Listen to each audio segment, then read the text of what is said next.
For now, it is time to talk ghosts. Sometimes when you're talking ghosts, the ghosts keep you on the road a little longer, don't they, Dan? I got Dan and Larry from the Ghost Hunter Dan Norvell Project. Yes, they do. Incidentally, Larry's car is haunted. Really? What happened in the car? Tell him, Larry. So it's an hour drive for me. I have a good amount of time to kill, and I did a live stream on our Facebook, and I think we were 3/4 of the way through it. I was 15, 20 minutes from Rockford, and all of a sudden, the back seat of my car, a bunch of noise starts happening. Right. And I'm driving, and I'm on a live stream because I had a phone mount, and I just look, and I'm like, what the heck is going on back there? There's nothing in there. Right. It's an empty back seat, but there was a bunch of noise. No idea. It's like the haunted mansion at Disney World. You give the spirits a ride. Well, I told Larry, I said, now if we can't go ghost hunting somewhere, we have to go nowhere farther than your car. So, it does work out. Have there's ever been a car that you know of that's been haunted? You know, they say that James Dean's car is cursed. Okay. And everybody who's even bought parts, some guy bought the engine out of his Porsche, and he mysteriously died in a car accident. Some guy bought the tires or something off of his Porsche, and he mysteriously died in an accident. Wow. Some guy had the steering wheel, and he got really sick, and so I wouldn't know I wouldn't say if it's a haunting or anything, Right, but it's definitely rides up in that paranormal weirdness. Right. If I was going to say there's a car haunted, it's going to be Bonnie and Clyde. Yeah. Yeah. That would be a haunted car. Which our good friend Ashley Storm, for Profoundly Paranormals, actually investigated the museum where that car's in. Okay. And that museum with all of those artifacts from Bonnie and Clyde is very haunted. I believe it. Oh, yeah. Oh, yeah. So I'm talking to Dan and Larry from the Ghost Hunter Dan Norvell Project. They come in each week during the month of October to talk about local hauntings for the Halloween season. And this morning, we're talking about... Tinker Swiss Cottage. And that's notorious. Absolutely. You had Jay and Grant from the Ghost Hunters there. They caught some activity. Our good friends Chad and Travis from Greg, right here in Rockford, they caught a lot of activity there. Kathy Kressel, when she does her tours and works with her partner Sarah, they've caught stuff there. And lo and behold, Ghost Head Soup, they've caught stuff there. Lo and behold, so have we. So how long ago were you there the last time you did an investigation? We investigated in April, and we actually shot an episode of Expedition Entity, which is our internet show done through Paranormal Warehouse there. And I'm happy to say Tinker did not let us down. Nice. That's good. It's good when you have a place like that you can count on. And usually, now, when you went to the Vets Hall with us, usually we can go on the Vets Hall, and unfortunately, Double T went out there with us, and we had absolutely nothing. Yeah. It was a slow night. It was a very slow night. I think it was cold that night. It was cold. They stayed home.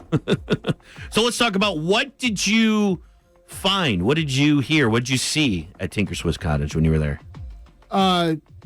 There was a lot of, with our ghost box, which you've seen. There was a lot of chatter between our team sensitive Tessa and Robert Tinker, who is he's gone, but he's pretty much alive and well in the cottage. One of the neatest things about the cottage that I want to say is 98% of the artifacts in there belong to the Tinker family. So you've got probably one of the most complete museums in the United States right here in Rockford. That's 2% of it's not original. Everything else is. So if you have a potential for a haunting, this is it. All the stuff in there was made by Robert Tinker. He seems to follow you through the cottage. We caught some great ghost box responses with ties to Camp Grant, like I had told you last week. I don't want to reveal any big spoilers though, because that episode hasn't aired yet. But one of the things is out in Tinker's grounds where the garden used to be. And as I had told you last week, that's where they laid out the soldiers to go onto the train that had died from the Spanish flu at Camp Grant. Okay, and that's where the airport is now. Right. And we were out there doing a ghost box session, and we started a line of questioning with a ghost box. Now, mind you, the ghost box isn't supposed to make phrases. It's Right. one word, and we're getting phrases out there. And I said, is there anybody out here? And we got, yep. Okay, well, that's coincidental. And I said, how many of you are out here? And it said 9 of us. I said, well, then who are you? And soldiers. What did you die from? And clear as day, Spanish flu. Wow. So, for those kind of coincidental things to come across and it happening out at Camp Grant, and we know for factual history that those soldiers were brought there, laid right where we were standing, that was pretty compelling. And that was outside of the cottage. Okay, that wasn't even inside. No, we're not even inside. So you got some good ghost box responses, which is the machine that you pick up voices Yes. on. Did you get any visual? We didn't have any compelling pictures, not like anything down at Stillman Valley. We do have some video where you can hear some knocks.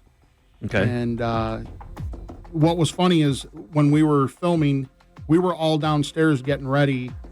And Sam, who is the director over at Tinker, was down there with us, and we were getting everything ready. And, of course, we weren't running video at the time. I swear to God, it sounded like somebody was running back and forth on the floor above us. And there was nobody there. That's what I've heard about Tinker Swiss Cottage, is that you hear a lot of footsteps upstairs, and I've heard you hear knocking. Those are the things that I've heard from multiple people. Before I even met you guys, I heard that from multiple people. Yeah, I swear to God, it sounded like Larry and I were tromping around up there hooking up cameras, and everybody was accounted for. And when Sam let us in, she locks all the doors, so there's, unless somebody was trying to rob the place, Right. which we go up there, and of course everything's just fine. Right. Yeah, it sounded like they were having a basketball game up in the library, and there's nobody there. We were all accounted for. Now, I do have an interesting story that I could share. Okay. It was actually during that April investigation. Dan and the rest of the team were outside, and it was just Sam and I in the cottage. Tessa hadn't shown up yet. She was still driving in, and I was recording some audio and video for our web series for a little bit of narration about the history of the cottage. And we were in the library, Sam and I, Sam's the director, and I just finished up getting what I needed. I closed the camera, turned off the recorder, and I hear my name, Larry, and then Sam hears, hey. Well, my first thought was, Tessa's outside, the door's locked. Right. She yelled my name, let me in. So both Sam and I go to the front door, open it up, look outside, no one's there. I called Tessa, she just pulled into the parking lot. So she wasn't even there yet. Not even there. Those guys were across the bridge. There was no one else around the building that could have yelled either my name or hey, but both Sam and I heard it inside the cottage. Wow. And it just so happened to happen right after I turned everything off. Well, of course. It seems to be how it goes sometimes. Yeah, you didn't pay them for their time, so. Our best evidence is often caught after we turn the camera off. So if people want to see some of this stuff, the show you're talking about, where can people watch that show? You can go over to paranormalwarehouse.com, right on their Facebook page, and just go down to Expedition Entity. They just released the 3rd episode of season 1 just a little bit ago, and that's the Vets Hall. Okay. That's a little bit longer episode because we had to do a lot of the history stuff with Scott, and it does drag a little bit, but It's important that Scott gives that history so people know what we're experiencing in there. And yeah, all you have to do is log on to paranormalwarehouse.com and when will Expedition Entity. And when will the Tinker Swiss episode be on? That was shot our first episode of season 2. Okay. And they're about halfway through season 1 right now. Okay. So it'll be a little time before that one. Yeah, probably a couple months. But I'm sure you guys have stuff on your website and Facebook page. Some of the investigation. Yeah, we have a lot of stuff that never made the episode that's out there. We did a live feed from Tinker and walked all around and took everybody on a tour, and that's on our Facebook page and on our YouTube channel. Where can people find those at then? Just Facebook, Ghost Hunter Dan Norvell Project. You can log on to www.ghosthunterdannorvell.com, or you can find us at YouTube at Ghost Hunter Dan Norvell. Check out some of the stuff. It's very interesting. I love to hear people before it and then after. It's always cool to see the reaction. Well, we sent you some of those clips, Right. Tinker. What did you think of those? I haven't had a chance to look at them yet. Okay, so I think I sent you 3. Yeah. So one of them is the Spanish flu. Okay. That's the audio clip. Another one is a different session in the library, where Sam has always had this unconfirmed story about Robert Tinker, and she asks, was this you, Robert? And actually gets an answer from Robert Tinker. Okay. The third one is a K2 video, which is the one of the 5 lights on it. It lights up different colors depending on the strength of the hit, right? Okay. And this is a funny video because the whole time we're investigating prior to this clip, it's dead. Nothing's happening. Tessa walks out of the room and it freaks out. Wow. She walks back into the room and it's dead again. Wow. Well, I'll have those posted on our YouTube channel later on today so people can check them out. And, of course, I'll have it posted on our website and everything and stuff. Fellas, thank you so much for coming in today. Tinker Swiss Cottage, a good spot to hit up. And I know they do some tours and stuff there periodically, so definitely check that out. You know where we're heading next week? Surprise. Larry's going to surprise us. TBA. Dan and Larry from the Ghost Hunter Dan Norvell Project. Check out some of their videos and pictures and stuff. It's pretty cool stuff.